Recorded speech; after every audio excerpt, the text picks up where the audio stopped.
Good morning, everybody. Governor Murphy, Chairman Coscia, Executive Director Corbett, on behalf of Mayor Cahill and Assemblyman Egan and the City Council, I would like to welcome you to New Brunswick and the New Brunswick train station. State-of-the-art rail service has always been central to the economic well-being and growth of New Brunswick. Transportation connectivity ensured that New Brunswick was well positioned as the Industrial Revolution unfolded, and New Brunswick became a hub of manufacturing activity in the region. In 1886, James Wood Johnson, one of the founding brothers of Johnson & Johnson, was traveling from Philadelphia to New York City, thinking about where to locate a surgical dressing facility. Midway on the journey, the train stopped in New Brunswick, and Johnson noticed a small four-story factory adjacent to the train station. He immediately got off the train and rented the fourth floor of the building. Within 8 years, J&J was employing 400 people in 14 buildings just steps from this train station. Often, Thomas Edison would take the train to New Brunswick and have lunch directly across the street at a pharmacy lunch counter with the Johnson brothers and discuss advances in manufacturing processes. Train stations like this one allow us to embrace the past while focusing on the future. Just as rail service was central to the growth of the industrial economy, today rail service has been the catalyst for downtown housing, has made the New Brunswick Performing Arts Center, Rutgers, and healthcare more accessible for people throughout the region, and positioned New Brunswick to lead and contribute to Governor Murphy's vision for a new economic revolution, one where New Jersey takes back the innovation economy. This partnership, which we'll discuss today between New Jersey Transit and Amtrak, will immediately impact the reach and accessibility of both the new Rutgers Cancer Institute and the New Jersey Innovation and Technology Hub. Within steps of this station, it will represent $1 billion of investment. These projects are slated to start over the next 12 months. While we are setting the stage for discovery, collaboration, and job creation in the city, expanded rail service and improved facilities will allow discussions, creative collisions, and partnerships to begin on the Excella and on commuter service, where venture capitalists, scientists, and entrepreneurs will meet and collaborate even before arriving in New Brunswick.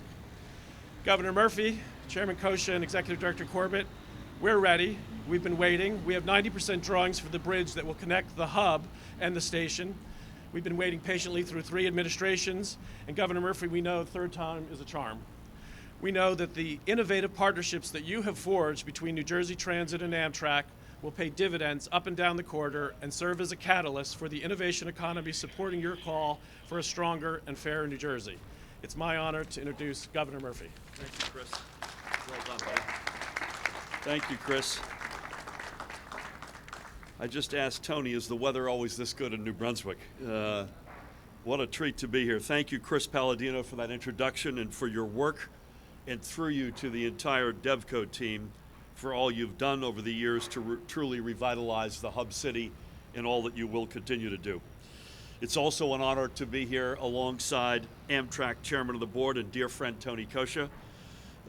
We also have NJ Transit President and CEO Kevin Corbett, and I hope very soon we will have Assemblyman and another dear friend, Joe Egan, with us. I also want to acknowledge the Council President, Vice President, members of Council, brothers and sisters of labor, advocates, both transportation and environmental. Thank you all for being with us today. This past February, Tony and Kevin and I stood together in New York Penn Station to open a new era of partnership between Amtrak and NJ Transit. After years of literally next to zero cooperation, which I think if anything overstates the case under the previous New Jersey administration, we're now back working together, showing the power in partnership, as we call it, and reinvesting in the ridership experience of the hundreds of thousands of daily travelers who share the rails. This new partnership is about to take a step up to the next level with the start of numerous joint projects that will benefit riders up and down the Northeast Corridor. Whether it be here in New Brunswick or in Elizabeth, where work has already begun, Princeton Junction or Trenton, or other stops, both NJ Transit commuters and Amtrak riders will begin to see a series of significant improvements, both on the platforms and in the stations, that will make access easier, waiting more comfortable, and enhance safety and, importantly, ADA compliance. This is good news for passengers. But more broadly, these investments are what we need to continue to make our case, as Chris alluded to, for New Jersey's continued economic revival. With Amtrak's recent expansion of service both here and at Princeton Junction, New Jersey's ability to draw potential investments into the literal core of the Northeast Regional Rail Line has grown exponentially. Across the street from us is the future home of the Hub, as Chris alluded to, an entirely new incubator and innovation center. Enhanced accessibility and connectivity to both Rutgers University and the life sciences industry that surrounds New Brunswick is key to its success, just as it has been to so many of DevCo's investments. Accessibility is also a key reason why Princeton University continues to draw vital new partnerships and why the area surrounding Princeton Junction has become a magnet for the pharma and life sciences industries. These investments will only increase that magnetism. And through NJ Transit and Amtrak's partnership, we can unleash more of the potential in Elizabeth and in Trenton, which also sits on Amtrak's Northeast Corridor line, to support the growth of good jobs. A modern, safe, and reliable mass transit system is critical for the transit-oriented development that will be the backbone of stronger communities where residents can live, work, and play. A modern, safe, and reliable mass transit system will be the catalyst that we need to grow our economy and reclaim our historic role as the home of leading research institutions and innovative companies. The most forward-thinking firms and organizations want to locate where infrastructure is strong and accessibility to capital markets and consumers is second to none.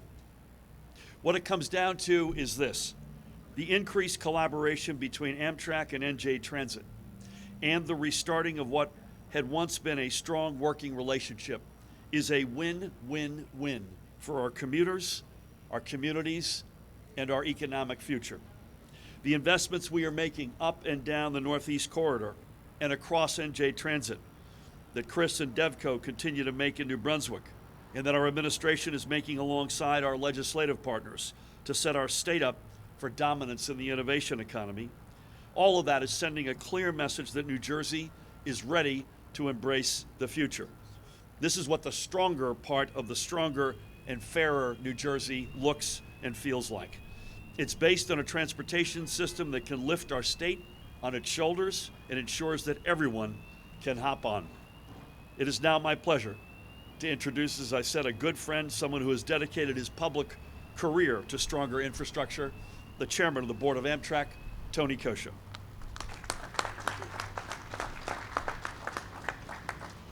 Thank you, Governor.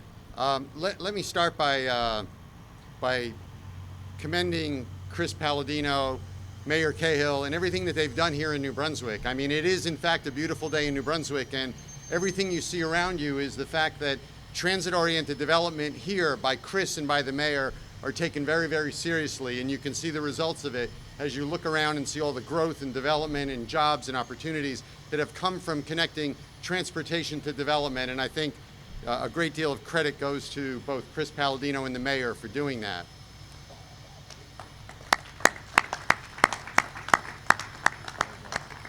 It's a pleasure to be here today, and our presence here today says something about the leadership of Governor Murphy and CEO and President Kevin Corbett of New Jersey Transit. They understand the power of partnership and why it's important. You know, somewhere in central New Jersey, there's a person who gets up in the morning and gets into their car, travels on a road that's maintained by Middlesex County, then gets onto a highway maintained by the New Jersey Department of Transportation, gets to New Brunswick, where they park in a garage that's maintained by the City of New Brunswick's Parking Authority, then jump on a train that's operated by New Jersey Transit that runs on rail that is owned by Amtrak, maybe gets off in Newark and gets on a path car that's run by the Port Authority of New York and New Jersey, till they get into Manhattan, jump on a subway that is, of course, operated by the New York Metropolitan Transit Association.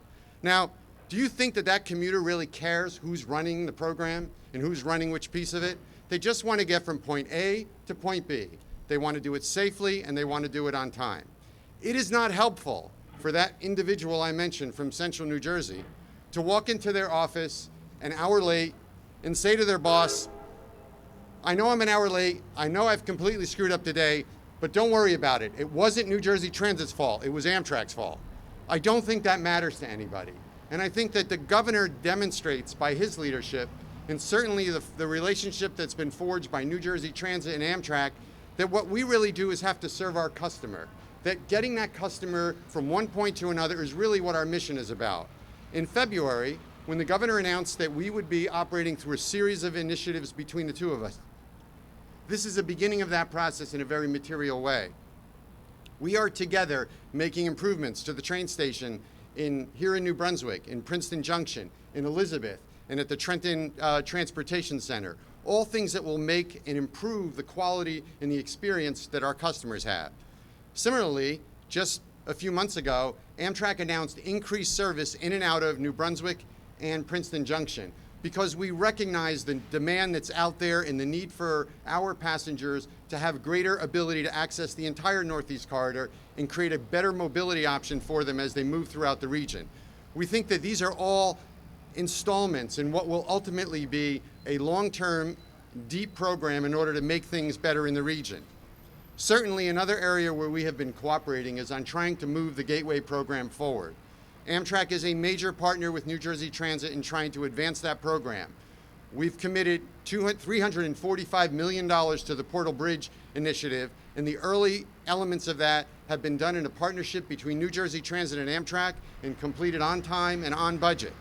More importantly, we have increased our level of proposed investment in the Hudson tunnels by $600 million to a $1.2 billion commitment to that program. And we've done that alongside the governor, who has committed $600 million to the Portal program that represents the first time anyone on a local level has provided tangible support to an element of the Gateway program that fully satisfies the local share. It has not happened in the entire program as it's evolved. All of these things I think are indications of the partnership between New Jersey and Amtrak, and specifically between New Jersey Transit and Amtrak to deal with the needs of our customers on a daily basis. You know, the truth is that much of what we deal with are dealing with issues that have been festering for a very long period of time. The truth is we've all underinvested and under-addressed issues that people need in infrastructure generally, but certainly within the transportation system. The problem is that you get to a certain point where you can do something about it, and it occurs to you that trying to do something about it is going to be very painful. These are not easy problems to fix. You know, we all don't want to lift up the rug to see what's underneath, and sometimes the easier inclination is just to let it lie. I'm very proud to be here serving with a governor who is taking the exact opposite approach. As painful as it might be to rip this Band-Aid off and fix these problems, and there will be disruption in doing it, and there will be cost and resources, we need to do it. The longer we wait, the harder the problem is. So I'm very proud to be part of a partnership that sees the world as something we can actually improve and not just accept in its current condition. Thank you. Well done. Incredibly well done. Thank you. That was so darn impressive, Tony. Thank you so much for everything you do and have done, including all the great work that we are doing together with Amtrak. It's now my honor to bring up New Jersey Transit's President and Chief Executive Officer. Please help me welcome Kevin Corbett. I have to say, following Tony Coscia, that is not the enviable position. Tony, well said. I would comment on a personal note. 30 years ago, when I started coming out from New York, started dating my wife, who was a surgical resident at Robert Wood Johnson, and hit the flower shop. It's still there, but 30 years later, I'm here. Never saw that coming. And certainly, Tony, on a personal note, all I can say is after I got into Georgetown, they raised the standards significantly because Tony is certainly done a lot better than I have.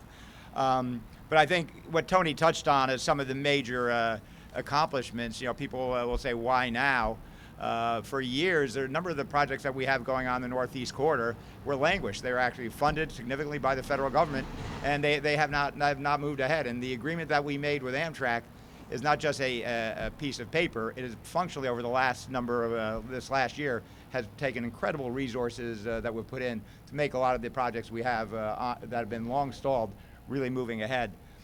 Certainly, was very proud when Governor Murphy, when we did that announcement, and had the signing ceremony in New York. And I think, Tony touched on Portal, the importance of that. That submission is in, again, a record cooperation.